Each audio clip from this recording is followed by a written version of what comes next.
Hi, I go by the name Sami and welcome to my YouTube channel. It's not a very Disney. Hi, my name is Sami and you're watching Disney Channel. I want to have like an intro. Usually with my videos, or at least like this series of videos, I kind of just jumped right into it. I didn't even tell you how to say my name.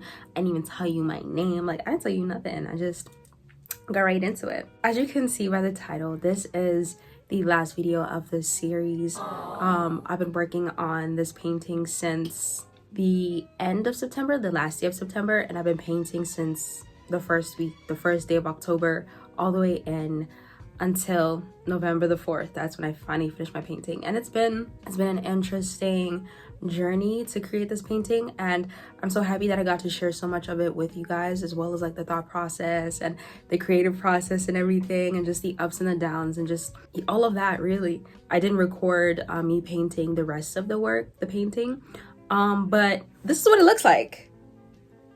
How does it look? Is it great? Is it fabulous? Is it what you thought it would be? For me personally, when I'm painting, I'm so in the zone that sometimes I forget what the whole thing is gonna look like. I'm just like on that one section, and I gotta make it look good. I gotta make it perfect. So to see the whole thing I'm happy. I am proud of myself. I am so excited. I'm amazed. I'm blown away. But like I said, I didn't get to show you guys the whole process, honestly, because life was catching up to me, okay? And that's why I've been away for a while, and that's why I wasn't able to record this video, is because life just came at me real quick. Like I was in my La La Land painting and, just doing my thing. And then life was like, yo, we got some other things here that you gotta get to. So I had to try to figure out how to balance that, and I learned a lot through that. So without further ado, this is the season finale of my art diaries series. Okay, this is season 1. Season 2 and so forth is gonna be a lot better, hopefully a lot more consistent. Don't want to make promises, but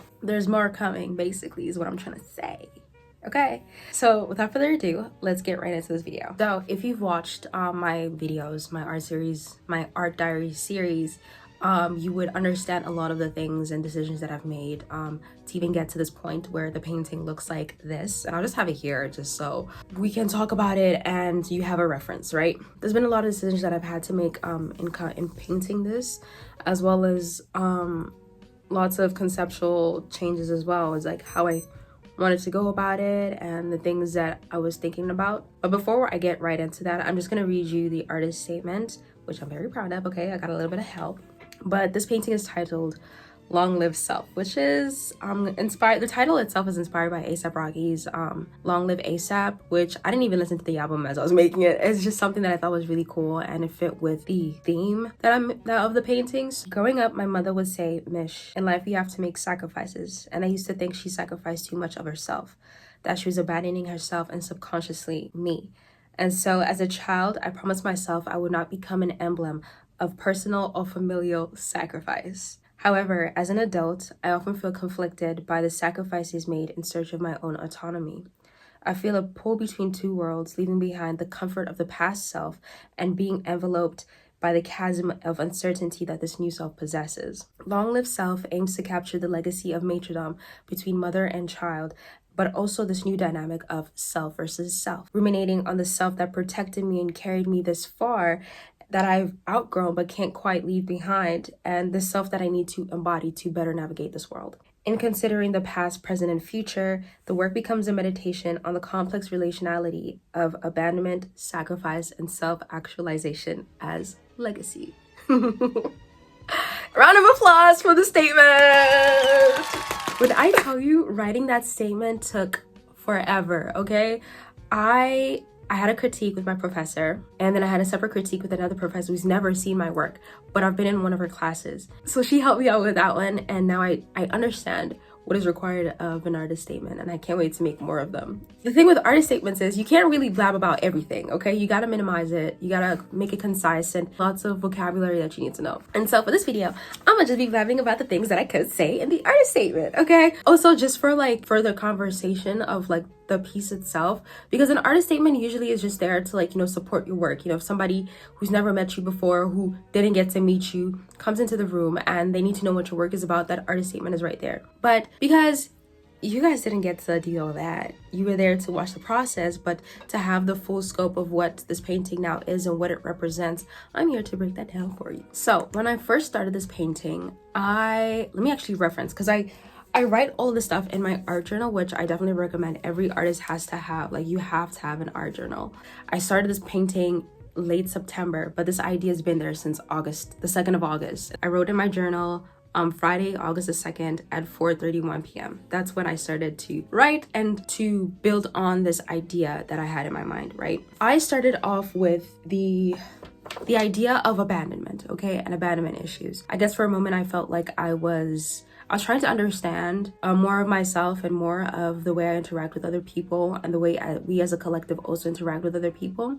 And this idea of abandonment issues came up, and this concept, it's not an idea, it's a concept. It's a thing, it is a label, right? This concept of abandonment issues came up, and I was just like, it's very interesting, because I still understand that, you know, as a kid, you know, sometimes our parents will not be there for us, they won't show up for us, and that in return, that starts to build up on abandonment issues, where people promise you things, they promise to be there and to protect you and to save you, and in times where you need that, they're not there, and so that starts to build up on abandonment issues. I'm pretty sure there's so much more as well. Sometimes it's not familial abandonment issues, sometimes it's in friendships. But as you get older and you're aware of these things, I started to realize, like, maybe it's not even that other people are abandoning me. Maybe it's my own pursuit for that connection, for someone who's not going to abandon me, and doing everything necessary to avoid that I start to lose myself. I start to, you know, stop thinking about myself, in a way abandoning myself. So I started to look at it like that. I was like, okay,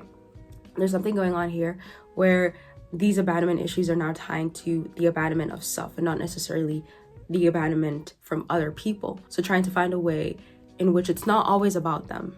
It's now about, like, me. So I started to think of that, and started to think of that. And then I had the idea, which I think I still have the photo actually. I was watching a movie, The Green something. Yeah, I'll put it somewhere up here. Literally watched it so many times, okay? I watched it so many times, but that intro really got me.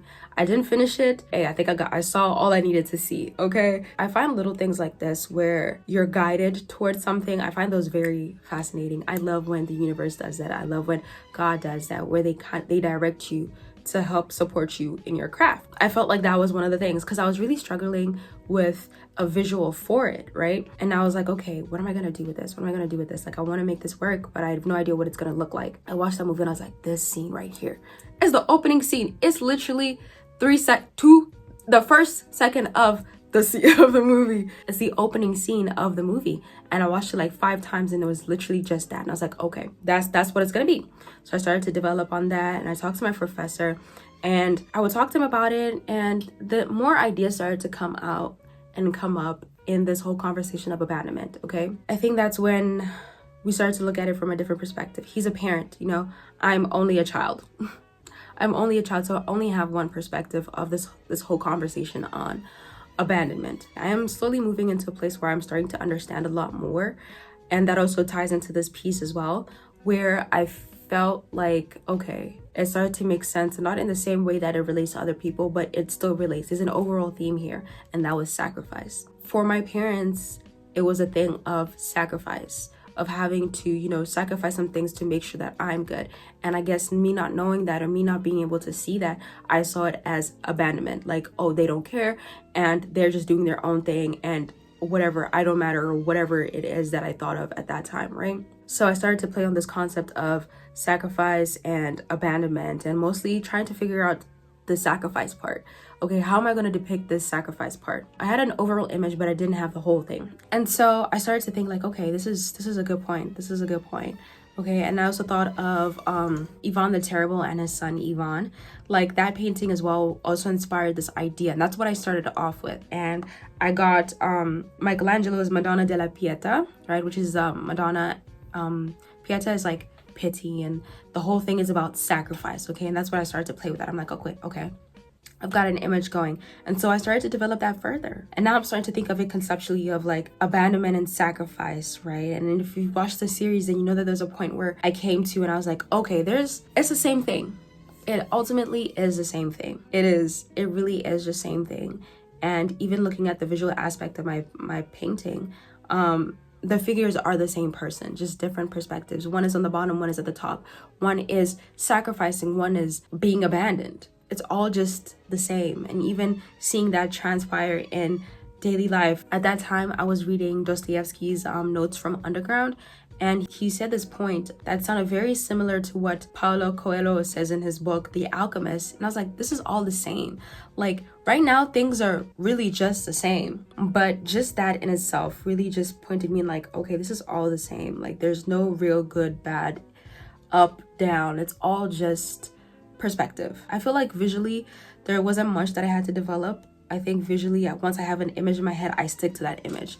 I think what I've learned this time around is that conceptually I need to grow a little bit more. I need to expand a little bit more, because I'm one of those people where if I figure something out, that's it. You can't change my mind on that. Like I'm not gonna look any further. Like this is it and this is it. This is my truth and this is the truth only. Conceptually, I had to grow and I had to expand so that this whole painting can come together. And so moving forward with that, this concept of duality and sameness and oneness started to play into my paintings, and I had to think of better ways to bring that in through symbolism. I love symbolism, okay? Let me tell you, I think in my works, like I want to add more symbolism. I added some symbolism into this one, such as the main figure, they've got their hands out and one is in like symbol in Christian faith for blessing, and then this is for openness. So it's like in that state of sacrifice, you have to be open to receive your blessings. When you've achieved that state of sacrifice, or you're in a place of sacrifice, there has to be an openness. There has to be an openness for you to receive your blessings. You can't have everything and everything stay the same and expect to receive the things that you want to receive. You're gonna have to sacrifice some things. And that's also something that where I'm at in life right now, I'm starting to realize. The main thing for me through me painting sacrifice is realizing that sacrifice is embedded in everything. Okay, in this life you will have to sacrifice something. You will have to sacrifice, going to play versus doing your homework. You're gonna have to sacrifice going out for staying in and saving money. Little things like that are the sacrifices that naturally just happen and naturally occur that we don't really think about as sacrifices, right? They are sacrifices, but the sacrifices that I'm talking about and the sacrifice that I am trying to get people more aware of is like when you want to achieve something, when you have your own goals and you have your own desires and you have your own dreams, there's so much that you're gonna have to sacrifice. And not even subconsciously, but consciously. You have to decide, you have to choose to make those sacrifices. And that's where I'm at. I feel like there's certain things that younger me who didn't even know where I was going, I knew I was going in this direction, but it wasn't clear to me at that time. There's so many things that I would be doing right now, things that probably have nothing to do with art, but I've had to make sacrifices so that I could get to where I am right now.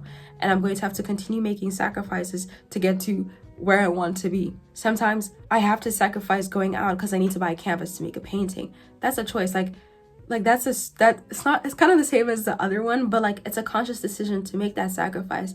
Like I could always say like, oh yeah, like I can always do, like painting will always be there, but it's like, no, I know that I have to keep making work to be the artist that I want to be, and so I have to make certain sacrifices. There's certain decisions that I would have made that I'm like, no, we can't do that anymore. And that also comes into what I said in the statement of sacrificing who I used to be for who I want to be. Hi, so I just wanted to come on here and expand a little bit further on what I was just saying and trying to relate it even further to the artist statement. When I talked about the chasm of uncertainty of this new identity brings, it's like this identity that you've always had, this way of being that you've always had, starts to build this sort of resentment, this sort of resistance towards this new being that you have not even known for however long. You know what I mean? Like you're cultivating a new reality for yourself in which you are flourishing. You are the person you've always dreamt yourself to be, that you've known yourself to be. And it's like this other version of yourself has always been there. And sometimes I feel like that in my own head, or the way I've thought about it, also breeds some sort of like resentment towards that version, because it's like you've known this version your whole life. This person has protected you and has guided you to this point where all of a sudden you're just abandoning it. You're sacrificing it for this new person, this new identity that you've no idea who they even are. So just building on that, and just like the stresses and the anxiety of uncertainty that chasing your dreams has and comes with, this uncertainty but still this confidence and you know, assurance within self to achieve your own goals. So I hope that made sense. Sometimes I watch this and I'm just like, am I even making sense? Like, let me know if this made sense, okay? Because I could get lost in my own world sometimes, and I just go. And I guess that's the main point of the painting, is sacrifice and abandonment, and just having that conversation between the two of those figures and lives, is having to sacrifice the things that made me comfortable, that made me who I am today, that got me to where I am today. Like, I got through, if my parents are watching this, I'm pretty sure I've said this before, but if you didn't know, surprise, I got through school having not studied. Once I learned that all I needed to do was pay attention in class, and I would get decent enough grades to pass, or good grades to pass, that's all I ever did. Like, I didn't really do homework. Even when I was at Westwood, I didn't really do homework, unless it was a teacher that would have given me detention or would have done something. Like, if it counted towards my grade, I would do the homework, but ultimately I never really did my homework. I would like look at the paper or like write notes and stuff like that, but I never really studied in the way that you would study, like somebody else would study, right? Lots of things that I just didn't do, and I got by doing that. But now I'm here and I'm like, I can't do that. I want to make sure that I get the best. And for me to get the best, I actually have to do it. Like, I have to put in the effort. I have to do these things. Like, if I want to give myself the extra push and the extra support, I need to do the hard things. I can't do it the easy way, because that was comfortable for me and it's what I'm used to. I can't do that. I can't sleep in until 12. As I was painting this, like the usual me would like sleep in and then, you know, think about painting and then maybe not paint, and then maybe like, you know, later on come back to it, a month later come back to it. No, I would try to sleep and I'll be like, we've got to finish this painting, have to get up and have to do that. So it's like this part of me that used to enjoy things and used to do these things, I started to wonder, like, okay, this is still a part of me, you know, like this is younger me. Does she feel as appreciated? Does that part of me know that I still love me? Like, I still love that version of me, and that, you know, I'm very grateful for that version of me, but it's like certain things we can't do. You know that book, The Body Keeps the Score? Yeah, that all that stuff is stored in your body, and when you start forcing your body to do things outside of its normal pattern, it feels there's a resistance. So I just started to have all these questions and all these thoughts, and I'm just like, okay, I can't think on that right now. I just got to make this work. I've got to keep pushing myself, and I've got to keep breaking the mold, and I have to keep sacrificing these things, sacrificing comfort, sacrificing pleasure, sacrificing, you know, breaks, you know, just to keep pushing myself. Because sometimes I wonder, am I really putting in the effort? Is this enough effort? Because I've never put in effort. If not, I have put in effort, but I haven't put this much effort in. So it's like, is this even enough? Something I also want to say, which I think is really important, is that I don't necessarily see, even though I post for the paintings, I don't necessarily see myself in those paintings. I see myself in the idea, but not the painting. I don't see them as portraits or anything like that. I just see them as figures. I see myself as a model. Like, it has nothing to do with me. I'm just here to help express my own idea. But when it came to the fabrics in the series, I believe it was episodes 2, 3, one of those ones, right? I talked about the fabrics that I had. And I had this brownish, rusty, it was a nice fabric, but the color itself was not that great. And I had red and had this creamy white fabric, and I went into the studio and I was looking at it, I'm just like, this is not it. Like, the fabric is nice, but the colors is absolutely awful. Like, they don't go together whatsoever. So I went back in and I did more research, and I was like, you know what, I'm gonna do blue and red. I started to think about that, and I was like, okay, I need to research why I want to do that, because I was up at night and I was looking at the pictures, and I was just like, this is not it. Like, what are we gonna do? And I was thinking, like, okay, I've got the red, what other color am I gonna do? So I chose blue. But having those two together, it was symbolic of Mary and Jesus Christ, okay? Where Mary would be wearing the blue and Jesus would be wearing the red. Even, I think it was in that time, right? Child, not my history leaving me. I'm a bad artist. But yeah, so it's like there's that duality of humanness and divinity that I also wanted to add into there. They speak to both parts of sacrifice and abandonment feeling like, you know, human feeling, but also an understanding that it's also very spiritual. Also understanding that the act of sacrifice is also very spiritual. So yeah, that was also in it there. And also, I think for me, red and blue is duality. They symbolize duality. And so that's why you see the figure that's sitting, the one that's sacrificing, is wearing that blue and red color, right? Because I wanted to make it not just a spiritual thing, but also a very human thing to sacrifice. It's part of the cycle of life. You have to sacrifice, right? It's the give and take, the ups and the down, like as above so below, as within so without. Is duality in that, right? All of those elements, and just finding ways in which they all tie into together, and finding ways that, you know, if there's certain things that I wanted to talk about, such as duality, I find ways to add that in there.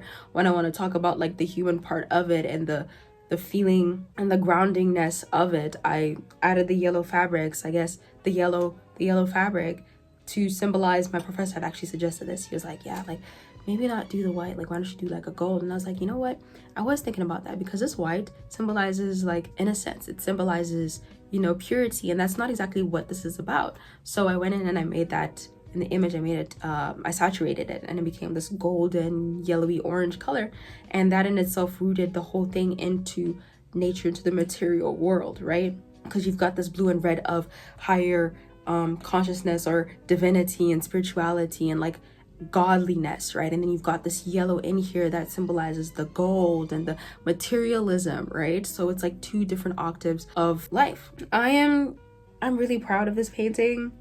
I submitted it to a gallery. It was by the Langley Art Center. They were having an exhibition to celebrate their 56 years in business. So I submitted my work there, and it's there right now.